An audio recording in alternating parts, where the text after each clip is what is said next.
Y está en comunicación telefónica con nosotros el licenciado Julio Arriola.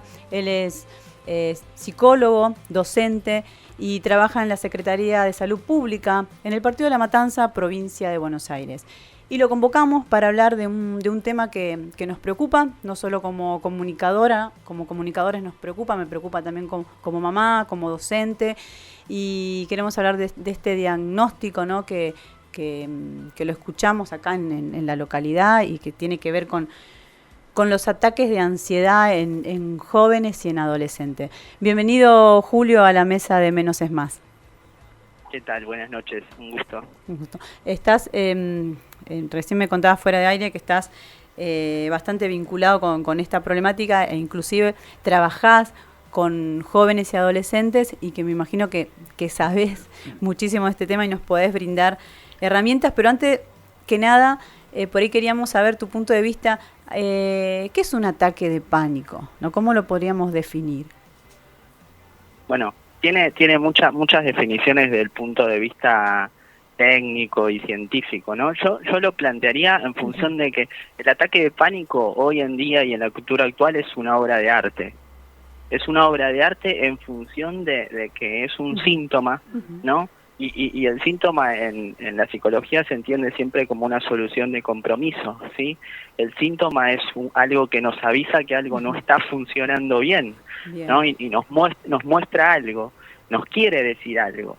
El tema es cuánto tiempo, qué espacio tenemos para escuchar eso, ¿no? Y cuánto tiempo y espacio nos dan los dispositivos y las instituciones actuales para darle lugar a eso que dice y que habla a través del cuerpo, ¿no? Y digo que es una obra de arte porque quizás es el último recurso que encuentra el psiquismo y el cuerpo para expresar un malestar que no se expresa de otra manera, ¿no? Entonces por ahí la alternativa es escuchar eso y poder nombrar eso que está detrás de ese malestar y darle un lugar, ¿no? Que generalmente tiene que ver con la tristeza, con la angustia, con la muerte. Claro, vos recién decías, nos quiere decir algo. ¿Y qué es lo que nos quiere decir?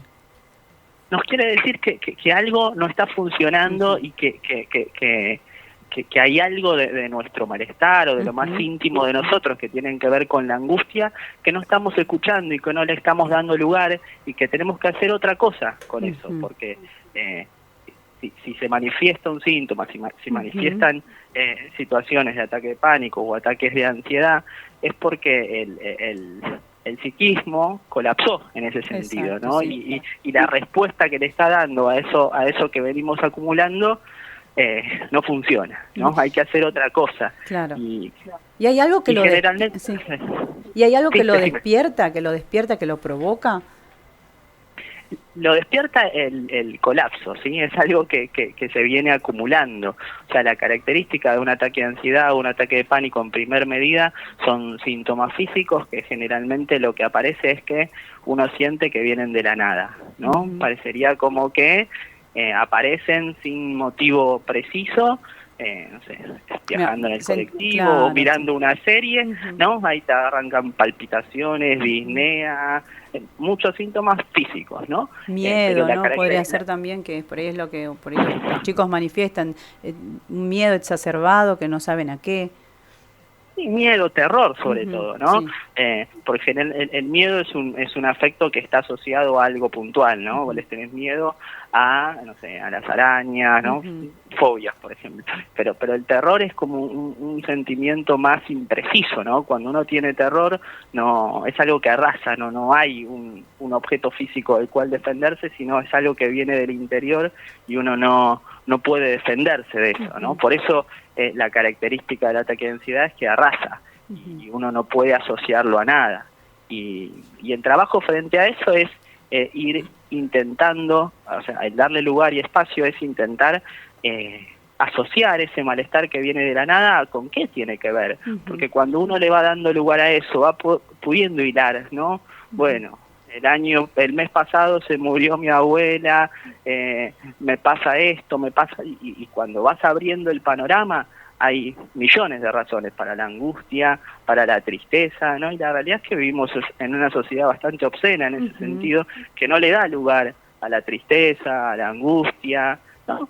Y eso es muy necesario, digo. La tristeza a veces es lo más sano que nos puede pasar. Claro. Procesos de duelo, por ejemplo, está esta idea de que, bueno, no tengo que estar triste porque esa persona no lo hubiese querido así. ¿Y cómo haces para no estar triste cuando se muere alguien, cuando tenés pérdidas, cuando la vida es injusta, ¿no? Cuando perdiste el trabajo, muchas cosas, ¿no? Y la tristeza es lo más sano que te puede pasar en ese sentido. Y por eso te digo que vivimos en una sociedad en donde la tristeza y la angustia son obscenas, cuando en realidad hay que darles lugar y son necesarias. Estamos hablando con Julio Arriola, él es licenciado en psicología y justamente estamos hablando de la ansiedad, de los ataques de pánico. Marcos. Buenas noches, Julio. Marcos Risco te habla desde la FM Pontiac Rock, acá es nuestro programa Menos es Más. Te quería hacer una consulta. ¿Cómo identificamos por ahí en los patrones de comportamiento de la persona que está viviendo una situación así? Porque normalmente no se va a expresar o no lo vamos a poder ver, y justamente en esos momentos es donde seguramente van a tener los ataques de pánico o los ataques de ansiedad, manifestando todos estos síntomas. Siempre va a ser, supongo, desde un punto de vista donde nadie puede ver, y justamente por eso supongo que es tan complicado. ¿Cómo podemos identificar algún patrón de comportamiento como para saber o cómo podemos ayudarle a esa persona? Yo creo que la idea de identificar patrones o de prevenir es muy complicado en ese sentido, porque son totalmente imprevistos. Porque sí es cierto que aparecen en momentos en donde uno no los espera, ya te digo, viendo una serie, en el colectivo, en los momentos que uno menos lo espera. Me parece que sí es necesario pensar espacios donde darle lugar a cuestiones vinculadas a lo que ya te digo, a esto que se tapa bajo la alfombra en nuestra sociedad actual, ¿no? Y yo creo que en este punto son clave las instituciones de salud, las instituciones educativas, los clubes, ¿no? O sea, por ejemplo en la escuela, ¿no? Generar espacios y horas en donde los pibes y las pibas puedan expresar qué es lo que les viene pasando, ¿no? Más allá de matemática y lengua y la currícula anual y habitual de cada curso, ¿no? Bueno, a ver cómo estamos, qué nos viene pasando. Y yo trabajo con grupos de jóvenes y adolescentes desde hace algunos años, y la verdad es que los chicos lo están pidiendo a gritos a eso. Lo dicen claramente, en el colegio no tenemos espacio para esto, en mi familia no tengo espacio para esto, y la realidad es que lloran, se angustian, pero están aliviados, o sea, se alivian, el llanto alivia, la tristeza alivia, decir lo que nos pasa alivia, es doloroso, sí, pero alivia, digamos, y no hay manera de prevenir el colapso, pero sí en relación a patrones de comportamiento que nos permitan hacerlo.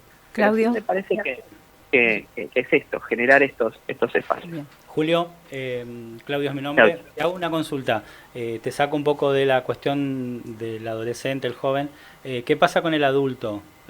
Generalmente es igual, o sea, ¿le pasa lo mismo que a un adolescente o puede pasar con una persona adulta que sienta que de pronto le suceden estas cosas y es el mismo mecanismo, o hay otras cuestiones en el adulto con el tema de los ataques de pánico, por ejemplo? La angustia en el ser humano es el único afecto que no engaña, en el sentido de es el único afecto que realmente nos muestra lo que nos pasa a cada uno, y es totalmente subjetivo, ¿sí? El ataque de pánico se manifiesta tanto en adultos, en jóvenes, en adultos mayores. Es idéntico el mecanismo, lo que diferencia es que nos angustia a cada uno, ¿no? Y a cada joven, a cada adolescente, a cada adulto afecta o nos angustia diferentes cosas, ¿no? Por eso te digo que la idea esta de que el ataque de pánico es un síntoma casi parecido a una obra de arte en la cultura actual, porque lo que está detrás de cada ataque de pánico es particular de cada uno, de cada persona. No se puede pensar el ataque de pánico, bueno, a los jóvenes el ataque de pánico les agarra por esto, ¿no? ¿Hay algún tratamiento, o sea, alguna cuestión concreta de tratamiento médico en el caso de esto, o es nada más que la cuestión de poder expresarlo, hablar lo que le pasa a la persona que está sufriendo esto? Lo que se recomienda generalmente es un tratamiento combinado, que articule la psiquiatría, ¿no? hay ciertos medicamentos que ayudan sobre todo para poder paliar los primeros momentos de crisis, ¿no? En donde por ahí la palabra y poder asociar toda esta cosa lleva tiempo, ¿no?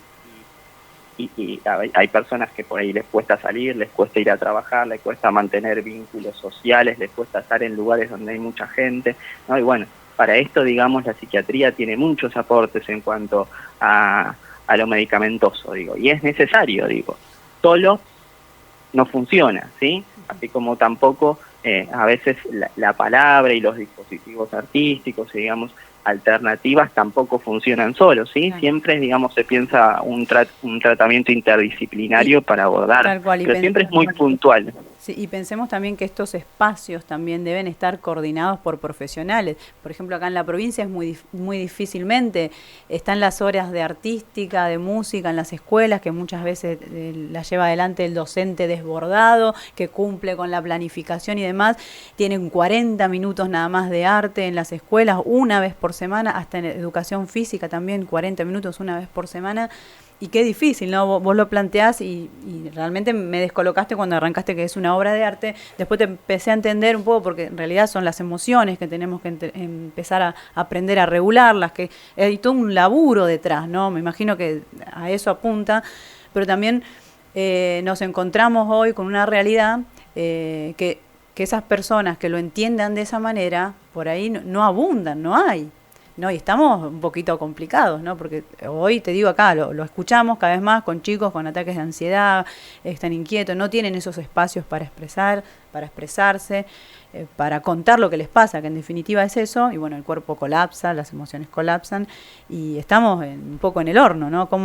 ¿Qué se hace, no? Porque también la idea de estos espacios, de esta charla, es poder allanar un poco el camino y brindar un poco de luz, ¿no? ¿Qué hacemos? ¿Qué opciones tenemos? Sí, porque también pienso que uno pone siempre el síntoma en el otro, ¿no? En los jóvenes o en los adultos que les pasa esto, pero en las instituciones también están atravesadas por el síntoma. En el 2015 empezamos a trabajar en un barrio de la provincia de Buenos Aires de González Catán, en donde había una ola de suicidios adolescentes en colegios, y empezamos con un tratamientos individuales, y los primeros colapsados fuimos nosotros, los profesionales, porque es imposible también desde las instituciones sostener ese malestar en soledad y con los tratamientos clásicos. Tal cual. Y en ese momento nos juntamos algunos compañeros y pensamos uno de los primeros dispositivos grupales que surgieron acá en La Matanza, que fue un taller de cine comunitario para jóvenes. ¿Sí? En ese taller de cine comunitario para jóvenes se les proponía a los adolescentes armar un cortometraje contando sus historias, sus propios malestares, ¿no? Ellos, había un compañero, un psicólogo social, éramos 3 psicólogos y un trabajador social, que bueno, coordinábamos ese grupo y se les proponía a los chicos armar un corto en donde ellos armaban los guiones, ellos filmaban, ellos actuaban, cada uno cumplía el rol que más les resultaba cómodo, y en esos cortos aparecían, digamos, la temática de esos cortos eran los malestares que los venían atravesando. Ese trabajo duraba un año generalmente con cada grupo y la realidad es que obviamente los malestares no se solucionan, pero los chicos terminaban aliviados porque eso generaba un espacio diferente. Pero me parece que también es el trabajo institucional en ese sentido de pensar alternativas en las instituciones, porque las maneras y los modos de afrontar esta problemática de las instituciones está quedando corta y hay que pensar nuevas. Bien. Porque si no, los primeros arrasados son los profesionales. Tal cual. Me parece que ahí es el primer laburo. Bien. Julio, un placer conversar con vos. Nos quedaríamos todo el programa charlando porque hay muchas cosas que se van disparando alrededor. Bueno, pero por ahí tenemos una próxima charla, ¿no? Dentro de poco planificamos. Así que bueno, inmensamente agradecidos por este momento, por esta charla. La vamos a subir a las redes para que vos las puedas compartir también y que tengas una hermosa tarde y nos despedimos. Chau, chau. Buenas noches, hasta luego. Hasta luego.